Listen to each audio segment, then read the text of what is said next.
A primeira questão é a indignação.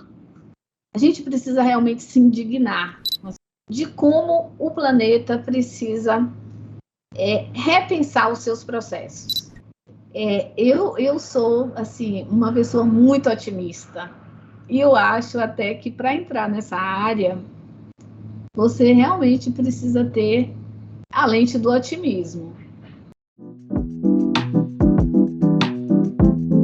Meninas das Ciências. Olá, pessoal! Estamos de volta com mais um Meninas nas Ciências e hoje a gente vai conhecer um pouquinho da história da professora Neuzaíra Araújo Viana. Obrigada, professora, por aceitar o convite e se apresenta brevemente para a gente. Obrigada, Roberta. Muito obrigada por esse convite.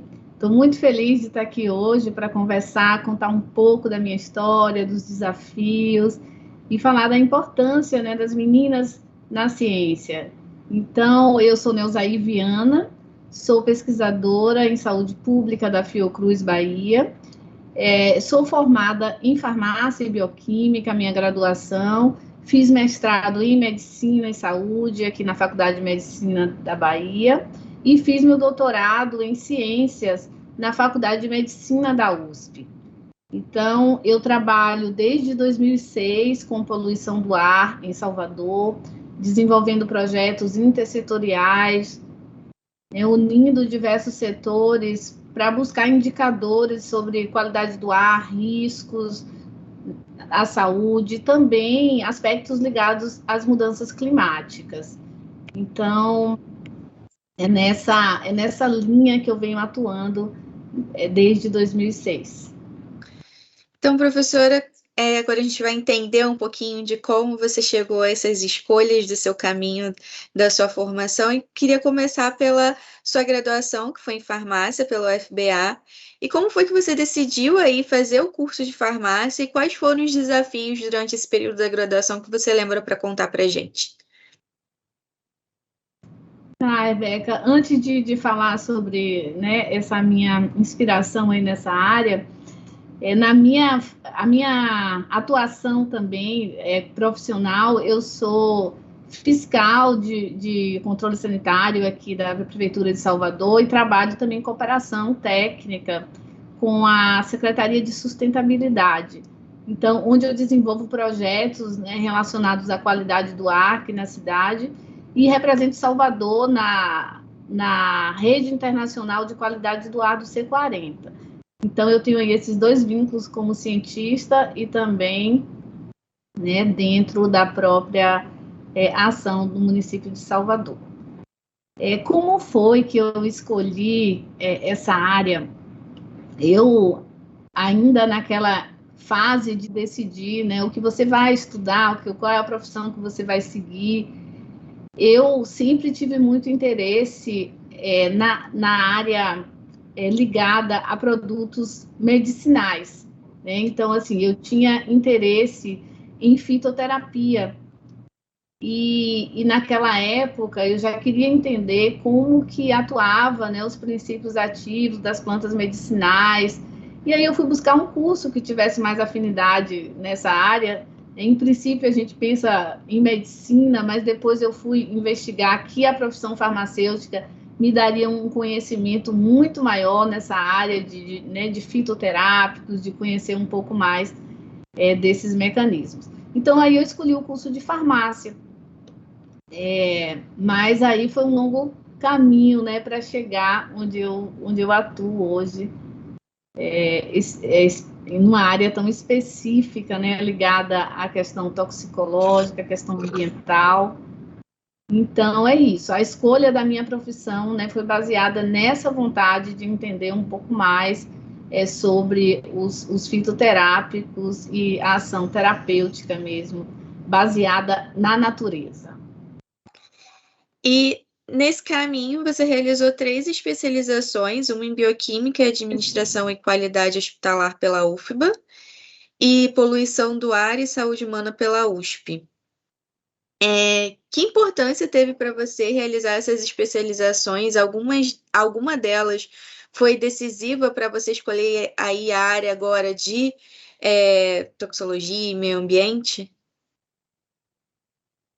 É aí que está, né, exatamente esse link, né, como eu fui chegar nessa área.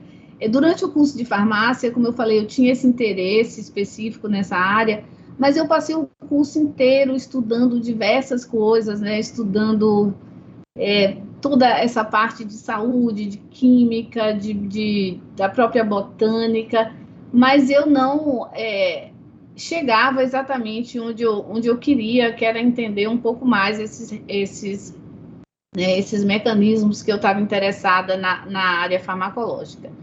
Então, no curso de farmácia, eu comecei a me interessar muito pela área de toxicologia. E aí, eu busquei, né, um pouco mais dessa área, e para fazer o TCC, eu precisava ter um tema de estudo onde eu poderia defender algum trabalho, e foi aí que eu sugeri, né, ao meu professor que eu gostaria de estudar resíduos em laboratório clínico. Então, e aí foi aquele susto, né, porque o professor não achou uma boa ideia, né, ainda falou comigo como que uma bioquímica, né, uma farmacêutica, ele vai defender um tema de uma área que para ele parecia muito distante, né, da área farmacêutica. Mas, durante a graduação, eu vivia muito em laboratórios e me incomodava muito como as questões eram tratadas, na verdade. Então, naquela época, não existia uma legislação específica sobre gerenciamento de resíduos, mas surgiu surgiu um manual da OPAS trazendo esses aspectos ligados à questão de resíduos, né? Como gerenciar resíduos de uma forma mais ampla, né? Dentro de hospitais, em unidades de saúde. E esse manual me chamou muita atenção. E foi baseado nesse manual que eu levei o tema para eles. Eu falei, olha, que isso aqui é um problema que precisa ser visto, precisa ser discutido. Então, ele não aceitou. Eu acabei estudando leucograma na infância, pedi o meu TCC e concluí a minha graduação. Mas, imediatamente, eu saí de lá com o objetivo de estudar esse tema. Então, foi aí que eu escolhi um curso de administração e qualidade hospitalar para fazer uma especialização, já com esse tema escolhido, porque eu achava que dentro da administração eu teria um espaço de poder discutir melhor esse assunto. Então, foi por isso que eu fiz essa especialização, fiz o meu TCC em gerenciamento de resíduos em laboratório clínico, e daí eu comecei a me aprofundar e me interessar cada vez mais por essa área.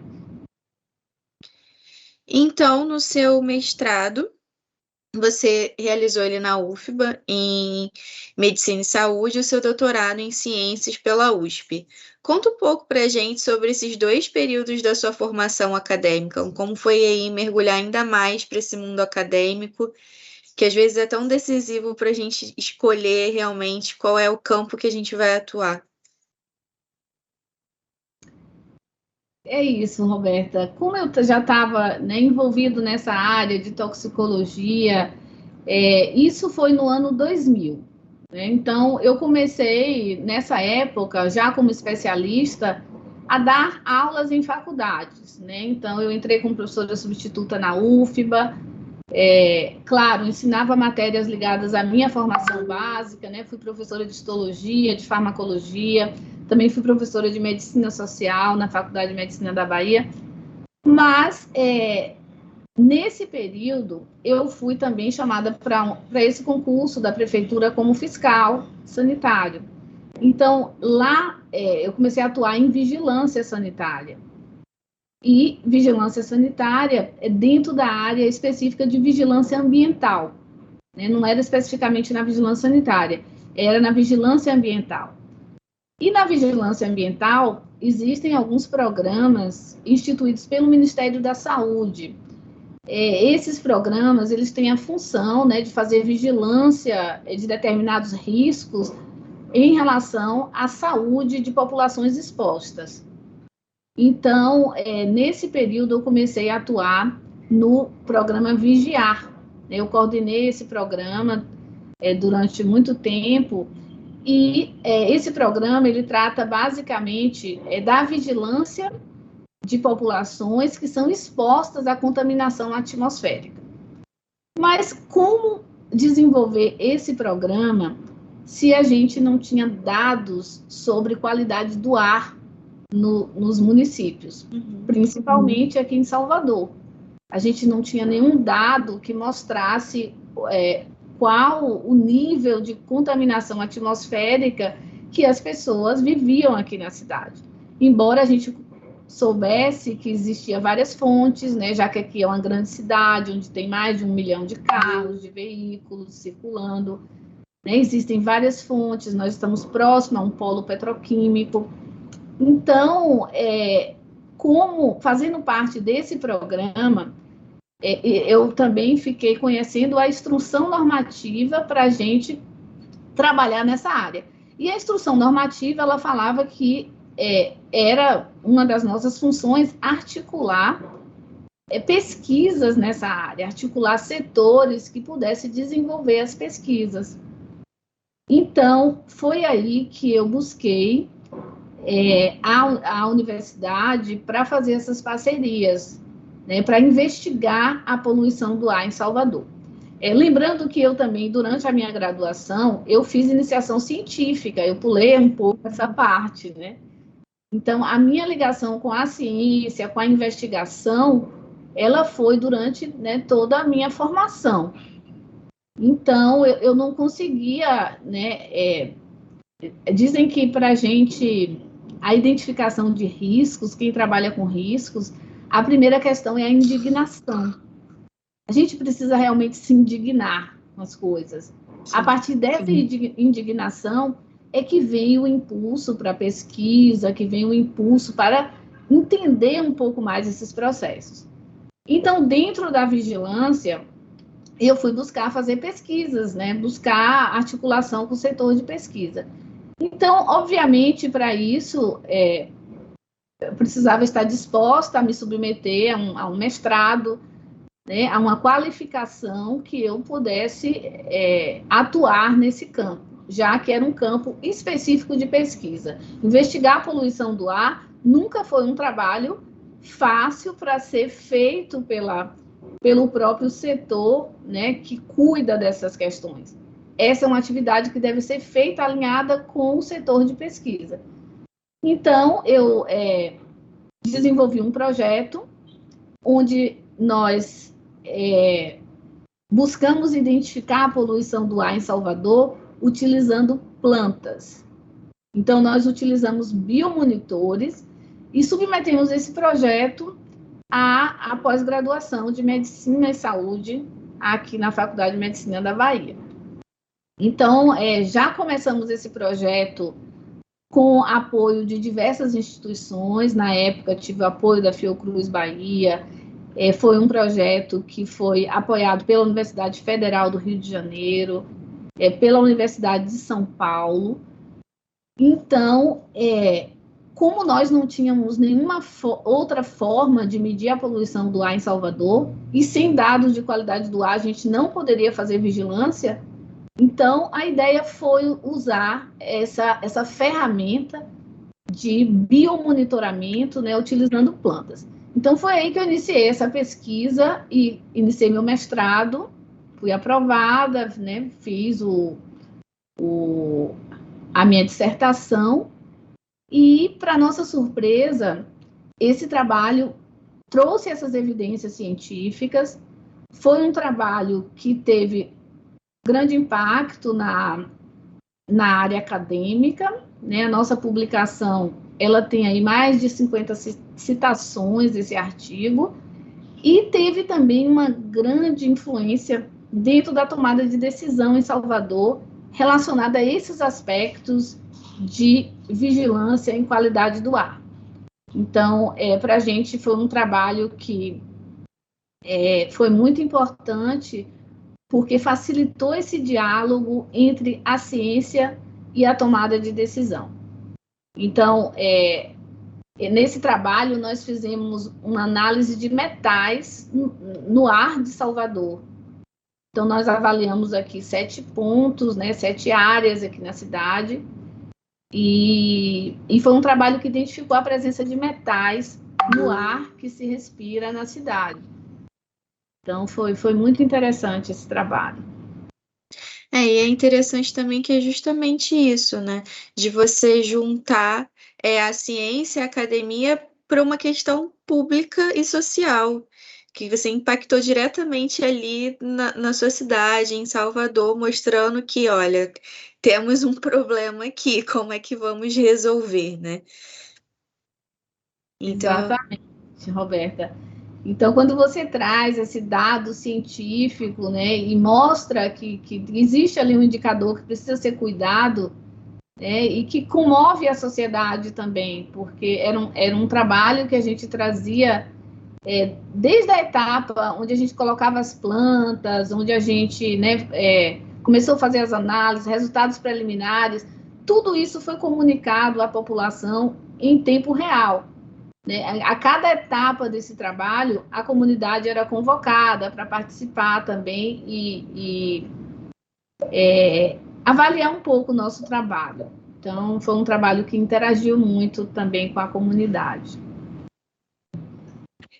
Nesse mesmo contexto, né, de vigilância e saúde ambiental, em que você já atuou, você já desenvolveu projetos de pesquisa e ações de intersetorialidade no tema de poluição do ar e saúde humana, em colaboração com centros de pesquisas e universidades. E nos tempos, né, atual que vivemos, que todo mundo quer saber da saúde do planeta, saúde planetária, conta um pouco para a gente a sua experiência em trabalhar nessa área e da importância em estar debatendo e estudando esse tema atualmente. Sim, Roberta. Essa questão da intersetorialidade, você vê que ela já estava ali na minha instrução normativa de trabalho. A gente precisava realmente articular esses setores para desenvolver o nosso trabalho.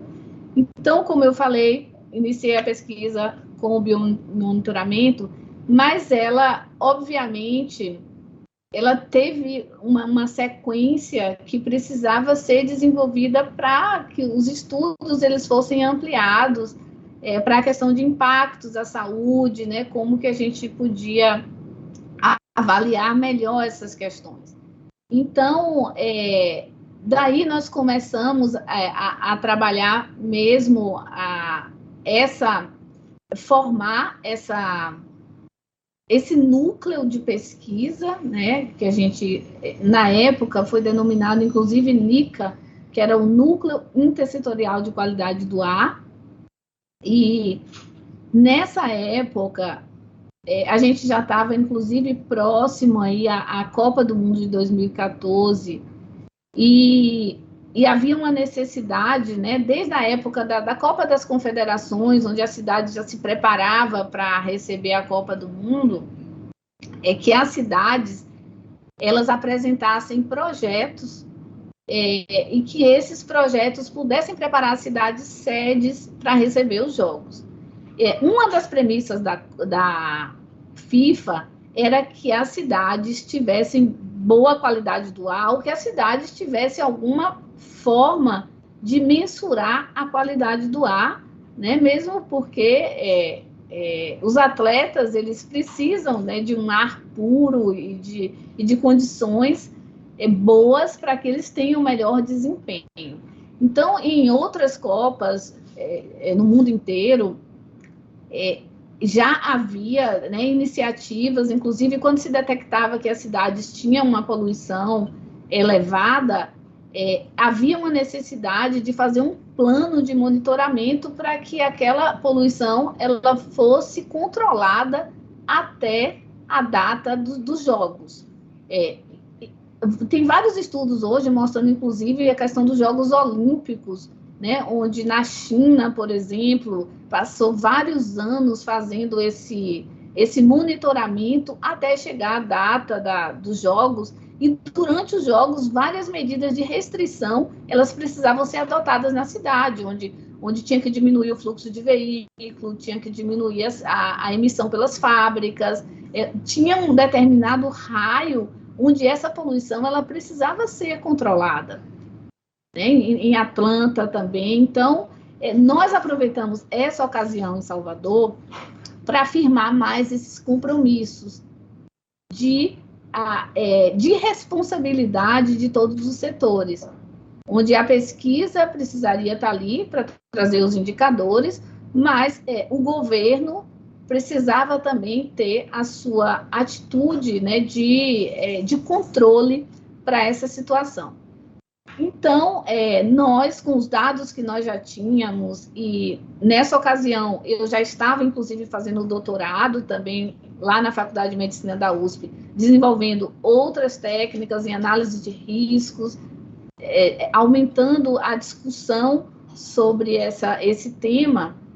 Então, havia uma necessidade, na época no doutorado, eu pretendia fazer uma análise de série temporal para medir a exposição da poluição do ar das pessoas que moravam em Salvador, e para isso a gente precisava de quê?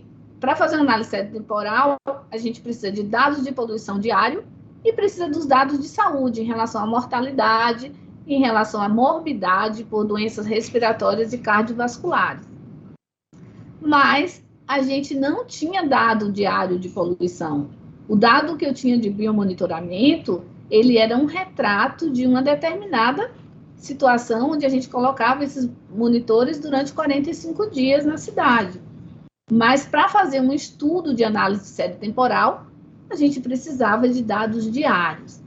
E aí foi aí que, através dessa ação intersetorial, o governo se sensibilizou da necessidade de colocar as estações de monitoramento em Salvador. E já também preocupado com essa preparação para a Copa do Mundo. Então, foi aí que nós tivemos, né, o prazer, né, a alegria de ter em Salvador uma rede automática de monitoramento da qualidade do ar.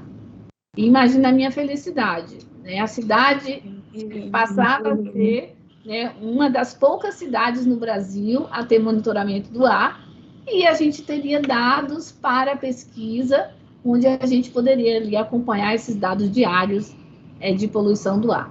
Então, essa rede, ela funcionou por 5 anos e foi muito a base dos nossos trabalhos que nós desenvolvemos aqui em Salvador. E você é pesquisadora em saúde pública pela Fiocruz, na Unidade Regional da Bahia. Fala um pouco para a gente de como essa experiência de estar atuando numa instituição que tem muito esse foco, né, de devolver para a comunidade os trabalhos que estão sendo feitos. Sim, esse é o nosso maior orgulho, né? Quando a gente diz temos orgulho de ser Fiocruz, ao mesmo tempo nós dizemos temos a responsabilidade de ser Fiocruz. Sim. Então, não é só uma questão de orgulho, é uma questão de responsabilidade, porque a missão da Fiocruz é essa, é levar ciência e tecnologia para a entrega de produtos para a sociedade. Então, todos nós pesquisadores da Fiocruz temos essa visão de buscar desenvolver as nossas pesquisas a partir de problemas que são trazidos pela comunidade, pela população. Então, foi muito importante assim, esse passo de me tornar uma pesquisadora da Fiocruz, que isso, né, aconteceu em 2010, onde eu passei no concurso, né, de pesquisadora. Aliás, eu só entrei em 2012, porque demorou um pouco para chamar, mas a gente foi uma data importante, porque a partir daquele momento eu senti ainda mais responsabilidade. porque ali eu já tinha, né, a minha possibilidade real de desenvolver pesquisas, não só mais como mestranda, doutoranda, articulando grupos de pesquisa que já contribuíam muito para o nosso trabalho em Salvador, né, tanto a Universidade de São Paulo, a Universidade Federal do Rio de Janeiro, a Universidade Federal da Bahia, a própria Fiocruz, mas aqui, como pesquisadora, foi a oportunidade de desenvolver essa área. Né? A Fiocruz Bahia, ela tem uma tradição em doenças infecciosas, ela tem ampliado o escopo de trabalho, né, para outras áreas, mas a área ambiental, ela é uma área nova aqui na Fiocruz Bahia. Né? Nós temos esse trabalho muito desenvolvido no Rio de Janeiro, outras unidades também têm grupos de pesquisa específico, mas a Fiocruz Bahia foi a oportunidade, o primeiro concurso a contratar uma pesquisadora em saúde ambiental, né? No caso, meu caso foi saúde ambiental e carcinogênese. Então, foi muito importante para a gente ter essa oportunidade de entrar na Fiocruz e poder fazer pesquisa, desenvolver uma nova área, e é nesse percurso que a gente está hoje. E ao longo da sua trajetória, você representou o Brasil internacionalmente em alguns fóruns importantes sobre saúde ambiental. Queria que você contasse um pouquinho dessa sua experiência, de como é estar ali representando tanto a Fiocruz, como é estar ali como mulher nessa posição de fala e de expor mesmo os problemas que ocorrem. É interessante, Roberta, que quando eu comecei a estudar, né, eu via esse problema, a minha preocupação era com a questão local. Eu sempre gostei de fazer pesquisa dentro da minha comunidade, assim, de entender aqueles processos, mas eu não tinha ideia de quanto isso era importante em nível mundial. E lá naquela ocasião eu já ouvi de uma pessoa falando assim, olha, esse trabalho seu vai ser ainda muito importante. Claro que quando eu ouvi isso foi num momento assim de que eu andava meio, né, desanimada com tantos desafios por ser uma área nova. É muito difícil você trabalhar numa área onde não existe ainda, né, assim, uma grande massa crítica, onde a gente não tem muitos pares que estão envolvidos com aquele problema. Então, mas eu ouvia isso, eu falava, não, esse assunto é um assunto muito importante em nível mundial, esse trabalho seu ainda vai ter muita repercussão no mundo inteiro.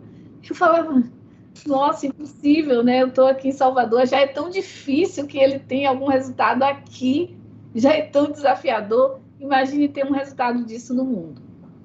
Mas realmente foi uma verdade isso. Cada trabalho desse que eu fiz dentro da minha comunidade, ela teve uma repercussão a partir do momento de que a gente tem aquela máxima do agir local e pensar global. Isso é colocado mesmo no aspecto de visão internacional. Eu queria até contar um pouco de uma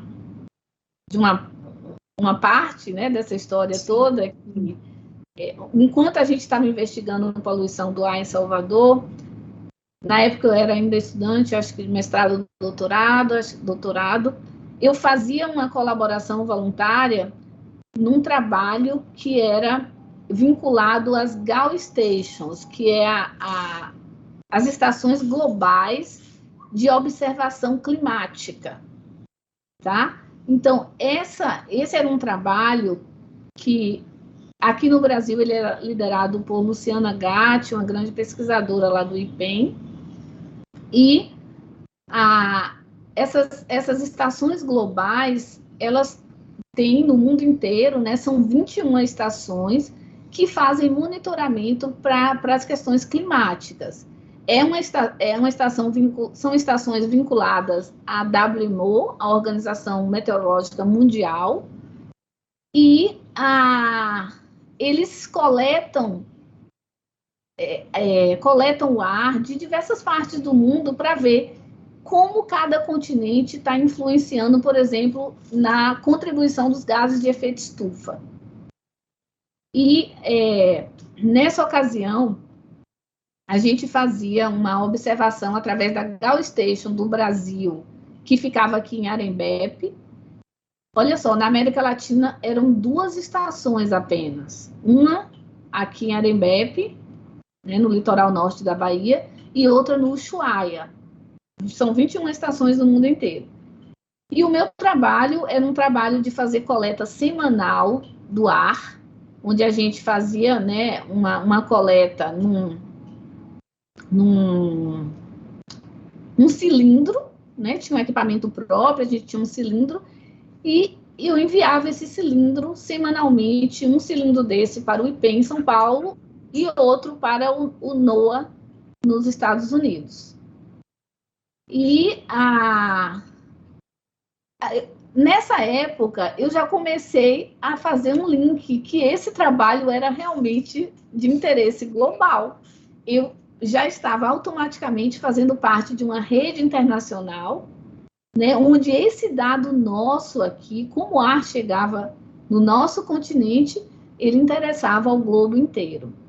Então, foi através desse trabalho, a primeira vez que eu fui representar o Brasil na Organização Meteorológica Mundial, na WMO, lá em Genebra, numa reunião específica, né, sobre esses resultados da Gao Station, né, no mundo.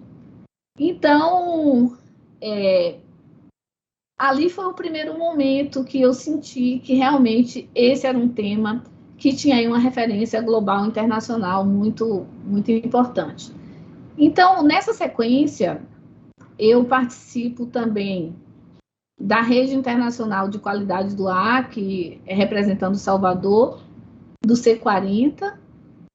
O C40 é uma instituição que apoia prefeitos a tomar decisões para diminuir os impactos das mudanças climáticas no planeta. Então, essa foi uma iniciativa, C40 foi uma iniciativa do prefeito de Nova York, que chama C40 porque inicialmente foram 40 cidades no mundo envolvidas a tomar essas decisões. Hoje já são 96 cidades no globo, geralmente participa dessa rede megacidades, né, cidades com mais de 2 milhões de habitantes, e Salvador é uma das cidades que faz parte dessa rede. Então, através do C40 também, nós tivemos apoio para desenvolver alguns estudos locais aqui em Salvador. E um deles foi quando a gente teve a oportunidade de avaliar a substituição da frota de ônibus em Salvador e como essa substituição melhorou a qualidade do ar na cidade. Na verdade, eu já tinha algumas observações de pesquisa, já tinha apresentado isso até em congresso internacional, mostrando que a qualidade do ar em Salvador teve uma melhoria no período de 2014 para 2015, enquanto a gente estava ali monitorando, né, com as estações automáticas. E, com o apoio do C40, nós pudemos desenvolver um estudo avaliando os benefícios dessa ação climática. Então, calculamos aí o impacto social, o impacto ambiental e o impacto econômico dessa ação. Quanto foi importante essa substituição da frota de ônibus em Salvador, em termos de evitar mortes prematuras por doenças respiratórias e cardiovasculares, quanto isso economizou também para os cofres públicos. A partir do momento que a gente calcula aí anos de vida perdido, a gente calcula o impacto desses internamentos, e aí a gente chega nessa conta, né, de quanto benefício pode ter a partir de uma ação climática. Então, isso também foi um trabalho feito com esse apoio internacional. Então, além disso, hoje também eu participo de um fórum internacional, onde eu sou membro, sou fundadora, né? Sou fundadora desse fórum, que é um fórum que reúne países de língua portuguesa no combate às mudanças climáticas. Então, são 9 países de língua portuguesa, países da CPLP, né? Todos eles ligados aí à comunidade de língua portuguesa e em diversos continentes. Então, esse fórum é um fórum internacional também, que a gente discute aí esses aspectos. Temos projetos, hoje nós estamos desenvolvendo projetos de guardiões, né, guardiões do clima, onde a gente desenvolve a educação em escolas de jovens, né, educação de jovens, a partir desse conhecimento sobre as mudanças climáticas. Então, fora isso, a gente tem também as outras parcerias internacionais para os nossos projetos, né, que tem mostrado o quanto esse trabalho realmente ele é de interesse do mundo inteiro. E mais do que falar de como foi para você vivenciar a situação da pandemia, eu queria perguntar de um ponto de vista de uma pessoa que trabalha com questão ambiental, como é que foi para você ver naqueles períodos de pandemia toda aquela revitalização de algumas áreas que foram despoluídas de rios, os animais invadindo as cidades por se sentirem mais confortáveis? Como é que foi para você ver essas notícias durante a pandemia e o que a gente pode... Que resposta isso dá para a gente num ponto de vista ambiental? Interessante, Roberta, essa sua observação, porque para nós foi um período, né, como para todos, foi um período, né, de muita incerteza, de muita angústia, mas para nós que atuamos nessa área, foi uma demonstração de como o planeta precisa repensar os seus processos. Então, ali nós tivemos vários estudos mostrando o quanto essa poluição impacta na nossa biodiversidade, o quanto ela está atingindo essas fronteiras planetárias que a gente vem tanto alertando na nossa área.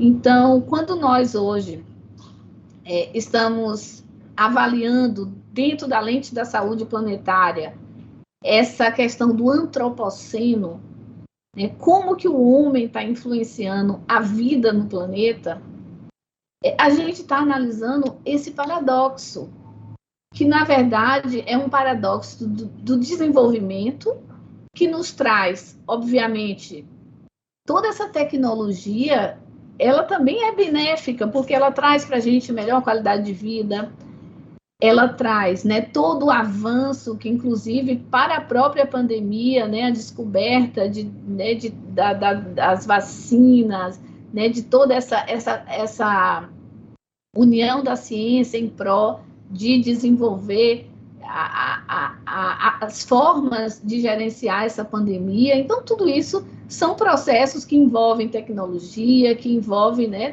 todo o desenvolvimento que a gente vive hoje.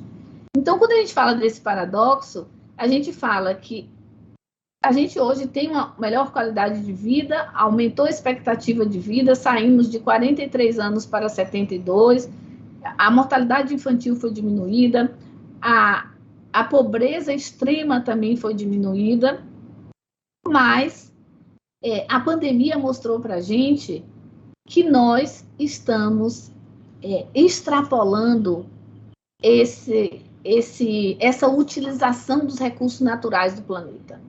Então, a resposta para a gente de que é possível parar, quando várias pesquisas mostraram como o ar pode ficar mais limpo, né, como as águas dos rios podem ficar mais limpas, como a biodiversidade ela pode florescer naquele período onde o homem se afasta da sua toxicidade, né, de trazer todos esses aspectos que têm afetado.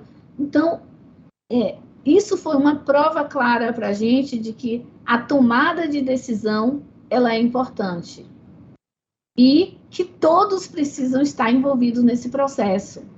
Então, a gente está falando hoje, pela lente da saúde planetária, de uma mudança de paradigma.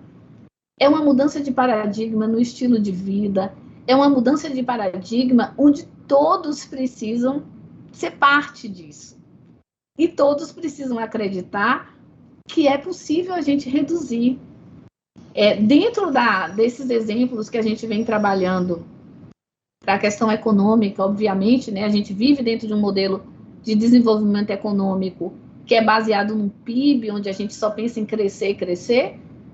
A gente precisa pensar num novo modelo ligado a uma circularidade. É o modelo da rosquinha trazido pela britânica, né, pela economista britânica, onde a gente precisa ter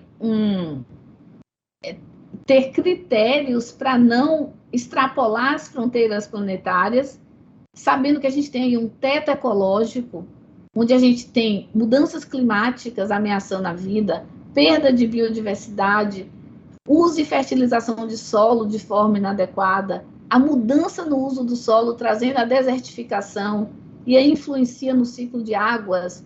Então, são tetos ecológicos que precisam ser respeitados para a gente permanecer com vida no planeta. E, além disso, a gente ainda tem aí as lacunas das bases sociais, onde uma parte da população não tem acesso ainda ao mínimo, que é uma água de qualidade, não tem acesso ao alimento, não tem acesso à moradia. Então, essa equação, Roberta, ela precisa ser repensada, ela precisa ser vista por uma questão de lente de saúde planetária, onde a saúde ela precisa protagonizar isso. E, obviamente, a ciência é um modo de trazer esses indicadores, é um modo de trazer, né, essas evidências que pode alertar toda a sociedade para essa mudança de paradigma. Sim. E na época, né, que esses eventos aconteceram durante a pandemia, muitas pessoas ficaram assim admiradas. Nossa, mas em tão pouco tempo, como é que pode? Foi tão rápido. E às vezes eu fico me perguntando, até quando vai ser tão rápido assim essa recuperação? Até que ponto a natureza vai conseguir se recuperar tão rápido assim, dependendo do impacto que a gente está causando nela, né? Pois é, Roberta, é uma preocupação, né? E assim, se a pandemia ela veio aí, né, ela deve ter vindo para mostrar alguma coisa assim que a gente precisa realmente repensar. E nós estamos aí diante de acordos internacionais, temos o Acordo de Paris, né, onde existem metas a ser cumpridas. A gente tem uma agenda aí chamada de Agenda 2030, Objetivos de Desenvolvimento Sustentável, que ela tem até 2030 para atingir diversas metas, e essas metas envolvem diversos setores, envolvem pensarmos em ações intersetoriais, onde, por exemplo, uma questão de saúde, ela nem sempre está sendo gerenciada dentro da caixinha de saúde. Uma questão de saúde, ela pode estar sendo gerenciada no setor de mobilidade, no setor de energia, né, num setor que não tem, em princípio, nada a ver com a saúde. Então, quando a gente fala nesses ODS, em saúde planetária, a gente está falando nessa interconexão de riscos e a gente está falando que precisamos todos nos unir dentro desses acordos de neutralização de carbono, né, de descarbonização. São palavras que cada vez mais ela vai fazer parte da vida de todo mundo. Não só da ciência, não só de profissionais que trabalham especificamente com esse tema, mas o nosso esforço, inclusive agora, é que a ciência possa falar mais sobre isso, que possa trazer esses temas que parecem tão complexos, né, ligados ao IPCC, painel intergovernamental de mudanças climáticas, analisam evidências científicas, mostrando que o clima, né, tem a ver com todos esses esses desastres que têm afetado a vida das pessoas e a saúde das pessoas. Mas o que a gente está querendo hoje é mostrar que as mudanças climáticas não é uma questão lá do urso polar, das geleiras. As mudanças climáticas, elas estão acontecendo hoje. A gente não está falando mais de cenário. Antes a gente falava muito de cenário para 2050, 2100, como é nossas metas, né? A gente precisa atingir até 2050 a neutralização de carbono. Mas eu acho que isso é mais urgente do que 2050. Eu concordo. E voltando para o Meninas nas Ciências, senão eu vou ficar aqui falando dessas questões durante horas e horas, porque é um grande interesse particular, assim. Eu acho que o meu coraçãozinho bióloga volta nesses momentos. Mas para você, qual é o papel dessa nova geração de meninas nas ciências, né? Que toda hora está aí emergindo? Esse papel de Meninas na Ciência, a gente está muito feliz agora de ver como isso está. A gente está tendo essa oportunidade de falar mais sobre isso, porque imagine que a mulher ela já contribui para a ciência há tantos anos, séculos, e eram pouco evidenciadas. Né? Eram mulheres que trabalhavam como coadjuvantes, eram mulheres que muitas vezes trabalhavam e não recebiam os prêmios. Então, o papel das meninas nas ciências, ela sempre existiu. E o que faltava era falar mais sobre isso. Embora a gente tenha aí, né, esses números que às vezes assustam, né, da gente ver que as mulheres elas estão liderando em diversas áreas, né, tanto de graduação como pós-graduação, mas elas, infelizmente, ainda não ocupam os postos de decisão. Ela ainda não ocupa os cargos de liderança nos grupos de pesquisa, ela ainda não ocupa o espaço que, de fato, ela merece. Então, mas isso não diminui, né, o papel que a mulher tem tido na ciência desde séculos. Então, hoje, como cientistas, na contemporaneidade, podendo também promover mais a abertura das meninas nas ciências, que elas possam enxergar, ter ali o seu... quando falar assim, desenhe a imagem de um cientista, que as meninas possam enxergar mulheres cientistas, e não homens cientistas, como está no imaginário, né, da população. Então, até mesmo para nós, quando a gente pensa na nossa inspiração em ciência, eu fiquei pensando nisso.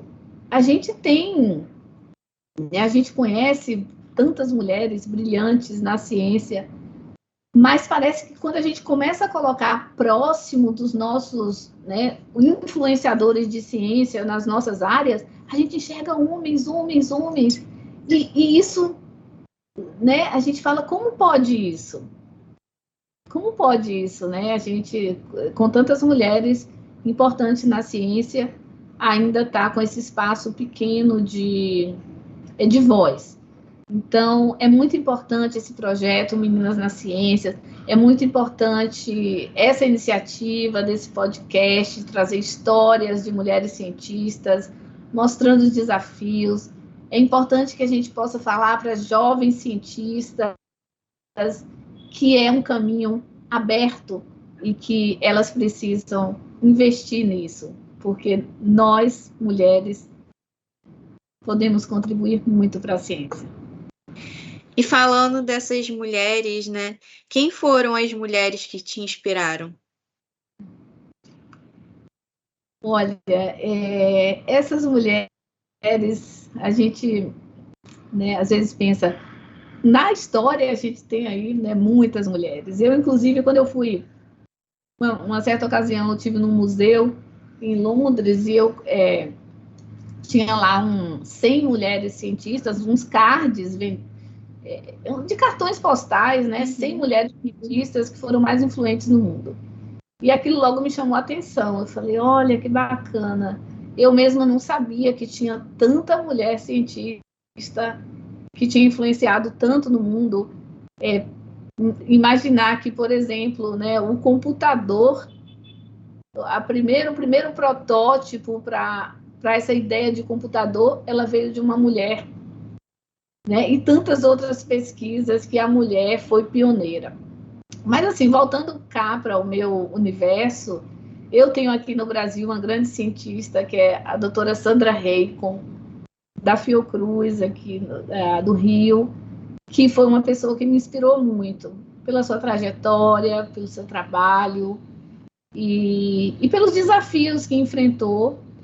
Então, eu acho que aqui no Brasil eu tenho essa inspiração, da Sandra Reikon. Eu ia lhe perguntar sobre se você encontrasse a Neuzair do passado, mas com tudo que a gente falou, eu quero saber de você, se você pudesse entrar numa máquina do tempo, como é que você acha que vai estar o mundo e o planeta da Neuzair do futuro? Ou como é que você espera que esteja? Eu sou, assim, uma pessoa muito otimista. E eu acho até que para entrar nessa área, você realmente precisa ter a lente do otimismo. Porque se a gente traz né, muito para uma questão derrotista, um vitimismo, você não engaja o suficiente para que as coisas mudem. Então, eu assim enxergo esse futuro uma possibilidade de engajamento completo da comunidade. Não só, hoje a gente faz parte de um grupo internacional, que é o Planetary Health Alliance, que é lá da Universidade de Harvard. Esse grupo é um grupo que está trabalhando não só com a lente acadêmica, ele está trazendo para esse grupo pessoas da comunidade, lideranças comunitárias, cidadãos comuns que precisam dialogar né, assim, a gente trocar esse saber, porque o saber ele não está exclusivo na ciência, o saber ele existe em todas as áreas.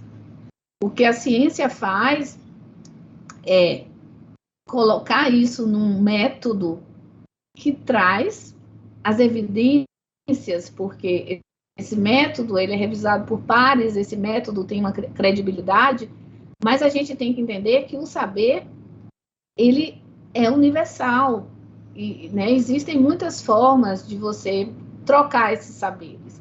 Então eu enxergo esse futuro um diálogo maior entre a ciência e a comunidade, para que todos possam exercer o seu papel, né? E eu entendo que a gente está aí numa mudança de paradigma e que é possível, sim, a gente frear toda essa situação. E eu só enxergo isso, obviamente, através da ciência, mas é uma ciência que envolve comunidade, que envolve, é uma ciência cidadã, é desenvolver ciência cidadã, envolver o cidadão na coleta de dados, envolver o cidadão naquele problema. E trazer essa evidência, obviamente, para os tomadores de decisão. Porque muito do que estamos sendo impactados ocorre em função de tomadas de decisões equivocadas também. Então, a gente não pode negligenciar isso. Então, o futuro é esse, o futuro é engajar todo mundo. E agora a gente vai para as nossas rapidinhas, eu vou falar algumas palavras e você tenta me responder em uma palavra ou frase o que significa para você a que eu te disse. Começando por saúde planetária. Saúde planetária é o pulsar. É o pulsar para a mudança de paradigma.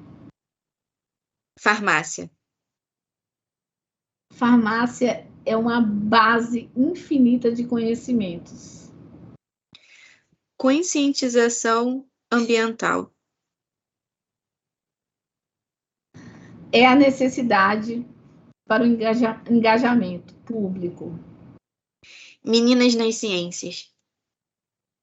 É a esperança de um futuro com mais verdade e com mais esperança da esperança.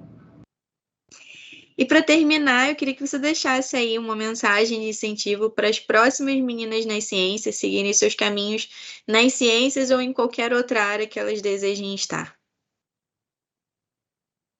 Acho que a mensagem que a gente pode passar talvez seja aquela clichê mesmo, que as meninas elas podem estar onde elas quiserem. E acreditamos no potencial feminino, na sensibilidade feminina, na potencialidade de diversas dimensões, né, de conseguir concatenar múltiplas sensibilidades para a gente alcançar uma ciência mais humana, né, e uma ciência próspera. Então, que todas as meninas possam se inspirar e se dedicar a esse mundo que é um mundo tão inspirador e que nos motiva tanto, né, a seguir. Obrigada, professora, mais uma vez por estar aqui com a gente, compartilhar um pouco, estar aqui nesse bate-papo sobre como podemos alcançar talvez um futuro melhor para o nosso planeta e para a nossa vida, né? Sim, sim. Foi um prazer enorme, Roberta. E muito obrigada por essa oportunidade de contar minha história, né, pessoal, profissional, nesse aspecto, e dizer que a ciência, para mim, é a base da minha vida, é minha inspiração desde sempre, e o qual muito me orgulho. Muito obrigada por essa oportunidade. E eu queria deixar um abraço para todas as meninas na ciência, para todos os colegas pesquisadores que seguem esse podcast e para todos que estão ouvindo atentamente. Muito obrigada. Então é isso, pessoal. Logo voltamos com mais Meninas nas Ciências. Não se esqueçam de seguir as nossas redes sociais, acompanhar lá o nosso Instagram, não só a divulgação dos nossos vídeos, mas as outras postagens, assim como o nosso podcast.